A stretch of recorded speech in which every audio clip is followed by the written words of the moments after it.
Hey, what's up YouTube? Scale Model Assassin here, and I'm back with the model of the Airbus A350-900 in China Airlines special carbon fiber livery.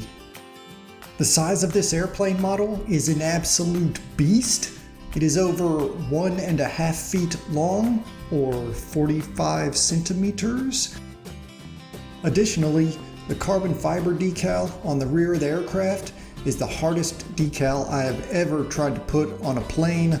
You can enjoy watching me struggle later on in the video. When I bought these fishing weights online, they looked a lot smaller in the picture, so every time I use them, I have to use a hammer and chisel to chop them up.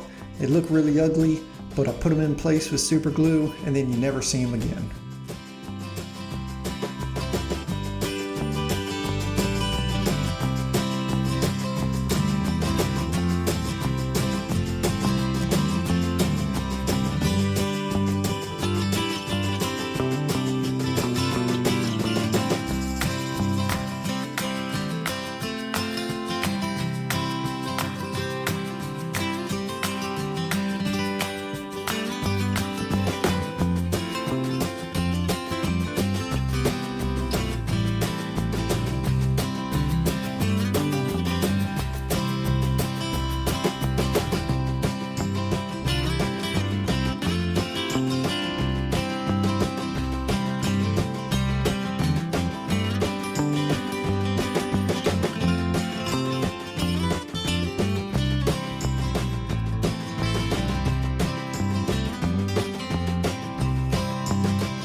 I'll use the Micromesh cloth to do some light sanding along the wings and the fuselage in between the various paint colors.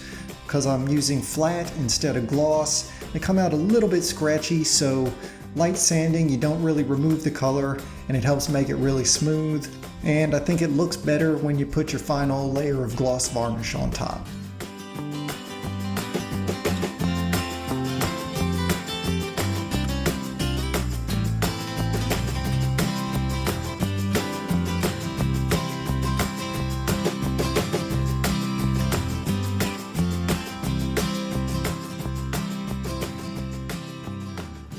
The way the fan blades are attached to the sprue make it very difficult to cut them off without breaking them. So of course, naturally I broke one or two. And then on top of that, there was a little bit of flash that I was surprised was present.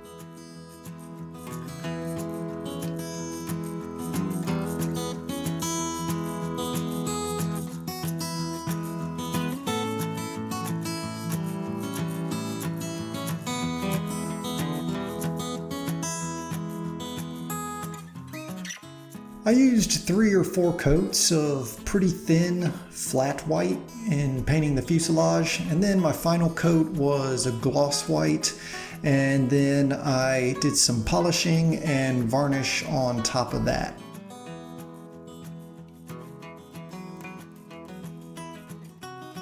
For the do not step lines on the wings of the aircraft, I find that by holding them in place with a cotton swab and working on a little section about 1 inch or 2 at a time works best, rather than trying to get the entire line straight all in one shot just because it's too long. The instructions called for some trimming of the decal, so I did a little bit of test fitting and sliced a little bit off the top edge. Due to the curvature of the fuselage, there were a number of wrinkles on the decal after I initially put it in, so I had to spend some time smoothing those out.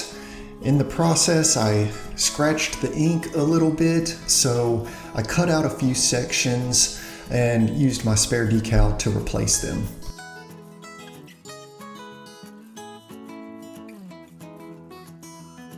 I made some small strategic slices in the decal. Just because it was so large, I needed to break it up a little bit. That way I could manipulate it without moving the entire section all at once. I was having the problem of getting one section straightened and at the same time wrinkling another section. You'll see for the decal on the opposite side of the fuselage, I did cut it into 3 sections, initially thinking that the smaller pieces would help me. They were still just as challenging. Aside from the carbon fiber decals being the hardest that I've ever worked with, just based on their sheer size, the geometric shape of them, and then the curvature of the fuselage, the overall quality of the decals is excellent. They're sturdy, they're thin. Sometimes the ink is a little prone to scratching if you work them around with tweezers, so since they are so sturdy, I'll dip my fingers in water and try to manipulate most of them, especially the ones that have a lot of ink.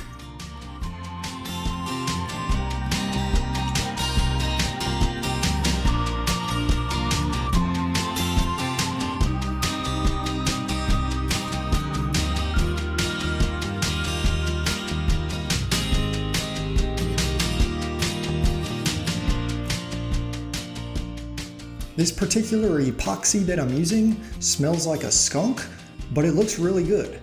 Much better than the clear plastic parts that came with the kit. So as long as you don't put too much in the area that you need to fill, it just kind of flows and conforms to the edges.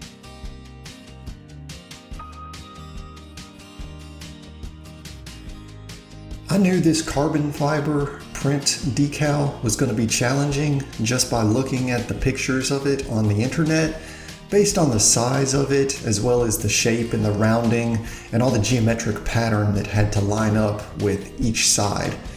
So I bought 2 sets of the decal with the intention of selling one of them after I'd finished, but along the way I made a few mistakes and I ended up having to use some of my spares.